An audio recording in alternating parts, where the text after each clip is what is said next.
بسم الله والحمد لله والصلاة والسلام على رسول الله صلى الله علیه و سلم.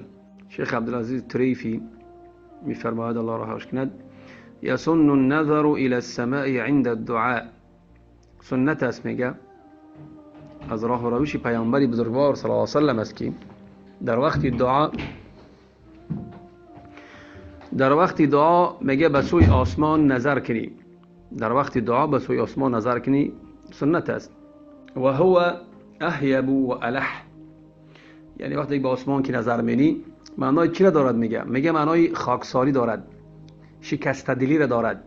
و معنای بیشتر چی را دارد؟ یعنی که الحاح کردن. اینها یعنی بسیار پرسیدن است.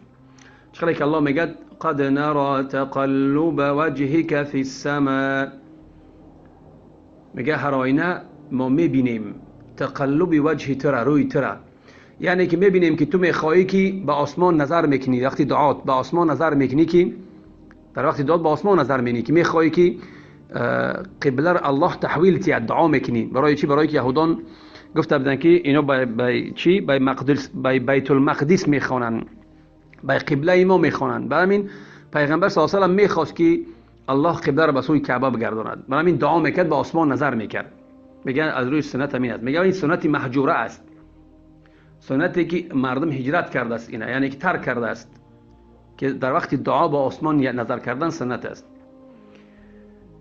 قال مقداد، باز میگه که قال مقداد رضی الله عنه فرمودند که رفع النبی رأسه الى السماء فقلت الان يدعو عليه. مقداد گفت که پیامبر بزرگوار صلی الله علیه و سلم دستاش، چشماش یا که سرش به آسمان برداشت، به آسمان برداشت و سرش به آسمان برداشت. پس گفتم که حاضی بر بالای من دعا میکند، یعنی دعای بد میکند.